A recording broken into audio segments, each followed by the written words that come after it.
Bonjour à tous, j'espère que vous allez bien. On se retrouve aujourd'hui pour le journal de pouce du mois d'avril. Qu'est-ce que j'ai fait à mes cheveux au mois d'avril? Vous allez voir que j'ai pas mal changé de routine et je suis tombée sur quelque chose qui me plaît vraiment beaucoup et que j'ai continué en ce mois de mai. Donc comme vous le savez peut-être ou pas, j'ai décidé de ne plus mesurer mes cheveux et de les mesurer seulement fin août pour voir un peu ce que ça a donné en plusieurs mois. Là je vois que ça pousse bien parce que je suis super contente, ils arrivent presque au nombril une fois ramenés devant, ce qui était vraiment un objectif pour moi, et là je peux dire qu'il est presque atteint, pas tout à fait mais presque. Vous devez être étonné aussi de voir mes cheveux raides, non pas que je les ai lissés, mais tout simplement qu'en fait c'est ma nature de cheveux quand je suis à J+2-3 du shampoing, et que tout simplement j'ai fait des chignons et je les ai démêlés et que j'ai rien fait pour raviver les ondulations. Ils finissent assez raides puisqu'en fait j'ai des cheveux assez épais qui prennent rapidement la forme qu'on leur donne. Donc voilà, alors là ils sont à J+2 du lavage et ils sont encore propres et ils sont bien longs et je trouve qu'ils sont bien doux jusqu'au bout, donc je suis super contente. Donc j'ai démarré le mois d'avril par une cure de sébum dont je vous ai fait une vidéo entièrement consacrée à ça. Je l'ai fait durer 3 semaines parce que ça coïncidait plus ou moins avec des vacances et ça m'a permis de ne pas aller travailler des cheveux trop gras. Cette cure de sébum n'a pas été si bénéfique que ça puisque mes cheveux n'étaient pas particulièrement plus beaux et plus doux après, voire même l'inverse, ils étaient plus secs. J'ai eu pas tant d'effets positifs que ça et peut-être que ça a fait regresser un petit peu moins vite mes cheveux, mais c'est pas encore très flagrant. Un tout petit peu dirons-nous. Donc sur ma cure de sébum mon avis est mitigé. Ceci dit, si vous avez les cheveux très gras, je pense que ça peut vraiment vous aider à réguler votre cuir chevelu. Moi ça m'a aidé aux démangeaisons, mais peu après j'ai eu un épisode de stress à nouveau et mes démangeaisons sont revenues. Donc voilà, ceci dit je pense que ça fait toujours du bien de laisser son cuir chevelu et ses cheveux tranquilles et de permettre au cuir chevelu de se réguler tout seul. Ensuite, après ça, je me suis lavé les cheveux 4 fois. Vous allez vous dire quoi? Elle est folle. Elle a fait une cure de sébum de 3 semaines et en 2 semaines, elle s'est lavé les cheveux 4 fois. En fait, vous allez voir, c'est des masques, des lavages. Vous allez voir, je vais vous expliquer. Je tiens tout de même à préciser que ma cure de sébum avait démarré fin mars et pas début avril, ce pourquoi 3 semaines, etc. Après ma cure de sébum, j'ai décidé de me faire un gommage du cuir chevelu pour être sûre de bien éliminer toutes les impuretés.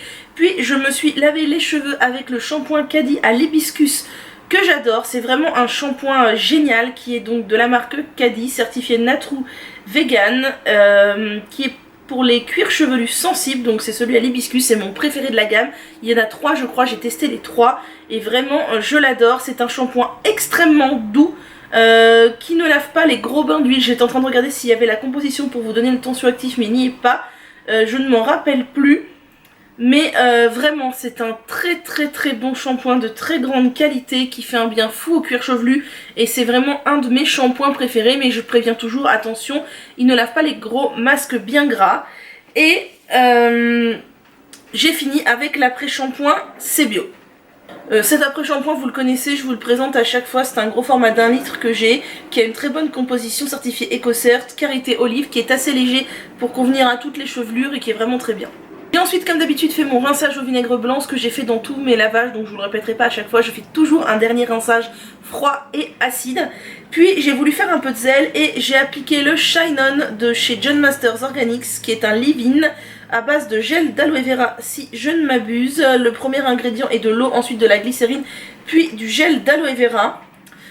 Et j'ai scrunché et en fait ça a été un foirage pour la simple raison que avant de me laver les cheveux après cette cure de sébum, j'avais mis pas mal d'huile sur mes pointes et du coup j'ai certaines parties de mes cheveux qui sont restés poisseux. Mon shampoing Caddy n'a pas suffi à enlever l'huile, je m'en doutais parce que je sais que le Caddy est tellement doux qu'il n'enlève pas l'huile. C'est un peu dommage, du coup c'était foireux et mes cheveux n'étaient pas terribles. C'est pourquoi quelques jours plus tard j'ai décidé de me faire un co-wash pour refaire un lavage doux parce que j'étais trop blasée de ne pas avoir eu les cheveux propres pendant 3 semaines et en plus de recommencer avec donc un lavage qui me foire les cheveux. Qu'est-ce qu'un co-wash? Un co-wash c'est tout simplement un lavage à l'après-shampoing. Est-ce que tous les après-shampoings conviennent? Non, pas tous, puisqu'il y a des après-shampoings très riches qui ne conviennent pas et qui ne vous laveront pas les cheveux, mais je ne peux pas vous dire lesquels exactement fonctionnent, il faut essayer sur vos cheveux. J'ai décidé de faire quelque chose qui a là aussi été un foirage. J'ai voulu réitérer avec ma crème de shampoing de chez Noir au Naturel, donc qui est à l'aloe vera, au sésame et au mongogo, à la base pour les cheveux bouclés, frisés et crépus, donc c'est-à-dire pas ma nature de cheveux. C'est un... En fait, c'est une sorte d'après-shampoing très riche avec quelques tensioactifs pour laver les cheveux. Je l'avais déjà utilisé une fois et ça avait foiré. Je m'étais dit que si je le mélangeais avec un après-shampoing, donc là j'ai choisi l'après-shampoing à la rose de chez Urtekram, ça allait marcher. Et en fait, ça n'a pas si bien marché que ça parce que j'avais des zones de cheveux qui étaient poisseux. Pas tous les cheveux, mais des zones qui étaient poisseux, donc c'était pas terrible. La semaine suivante, j'ai décidé de me poser un bon masque hydratant. J'ai choisi le soin hydratant de chez Thumos qui est vraiment très très bien. Je vous ai aussi fait une vidéo consacrée à ce petit bijou. Il est vraiment génial, donc je l'ai laissé poser 2 heures et ensuite j'ai procédé au lavage. Donc j'ai commencé par me faire un shampoing avec le shampoing traitant à être de mèche de Propolia, qui est un shampoing doux avec une très très bonne composition. Qui contient donc du sodium coco en faux acétate comme tensioactif principal et du lauryl glucoside, donc dérivé du sucre. Il est bien, mais je m'attendais à mieux avec ce shampoing, je sais pas pourquoi, je m'attendais à vraiment quelque chose de très bien pour le cuir chevelu. Je suis un peu déçue et j'ai fait un deuxième shampoing qui est le John Masters Organics à la sauge et au zinc, qui m'apaise beaucoup le cuir chevelu, donc j'ai fait ces 2 shampoings en combo. Puis encore une fois j'ai appliqué l'après-shampoing de chez Sebio. Et ensuite j'ai choisi d'appliquer la crème de jour de chez Thumos, qui est vraiment mon petit bijou préféré, avec une goutte d'huile essentielle d'ylang ylang qui renforce la brillance. Et quelle n'a pas été ma surprise de voir qu'en fait 2 shampoings pour mes cheveux c'était trop, voire du shampoing c'était trop tout court. Mes cheveux étaient secs en racines et tout doux aux pointes avec ce combo là. Et le masque bien sûr qui fait beaucoup son job. C'est sur ça que j'ai enchaîné sur autre chose en me disant c'est pas possible, si j'arrive à avoir les cheveux secs en racines c'est vraiment un comble. Du coup pour la fois suivante j'ai tenté un masque lavant 2 en 1. J'ai utilisé l'après-shampoing Urtekram à la rose qui a une très bonne composition, avec un petit peu de rassoul. Alors j'ai pas fait un gros masque aux poudres comme je peux le faire habituellement. J'ai mis une cuillère à soupe de l'après-shampoing Urtekram à la rose et une cuillère à soupe de rassoul. J'ai mélangé le tout, j'ai appliqué sur cheveux humides. Ça c'est très très bien réparti. J'ai laissé poser 3/4 d'heure, il me semble 1 heure. Puis j'ai juste rincé et je n'ai rien fait d'autre. Et mes cheveux étaient hyper doux après ça. C'était vraiment miraculeux. Je n'avais pas eu les cheveux si doux depuis très longtemps, voire je n'avais jamais eu les cheveux aussi doux. Juste après un lavage comme ça, je n'avais même pas mis de leave-in. C'était vraiment miraculeux. Du coup j'en suis venue à penser que mes cheveux n'avaient pas forcément besoin de shampoing en ce moment, que c'était trop pour eux. J'ai réitéré les expériences du co-wash amélioré un peu de ce genre là au mois de mai. Je vous en parlerai plus tard, mais vraiment je suis conquise parce que du coup après ça j'ai appliqué un peu de leave-in Thumos et mes cheveux étaient extrêmement doux. Alors je ne sais pas si là on peut le voir, mais je trouve que mes cheveux sont hyper doux. Enfin c'est vraiment... Certains me disent que j'ai les pointes toutes moches, toutes secs. Moi vraiment j'ai jamais eu des pointes aussi belles. Et encore là je trouve qu'ils sont moins doux qu'ils ont été.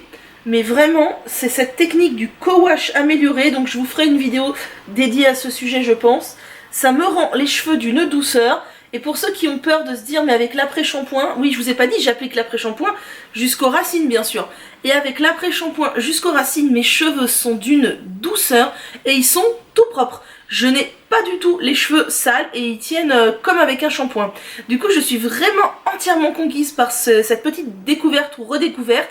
Et si vous avez les cheveux à tendance sèche, moi je vous conseille d'essayer le co-wash. Alors moi, sur moi, le co-wash tout seul, c'est-à-dire lavage à l'après-shampoing pur, ça ne marche pas trop, ça ne me lave pas assez les cheveux. Mais alors dès que je rajoute un petit ingrédient avec, c'est une bombe.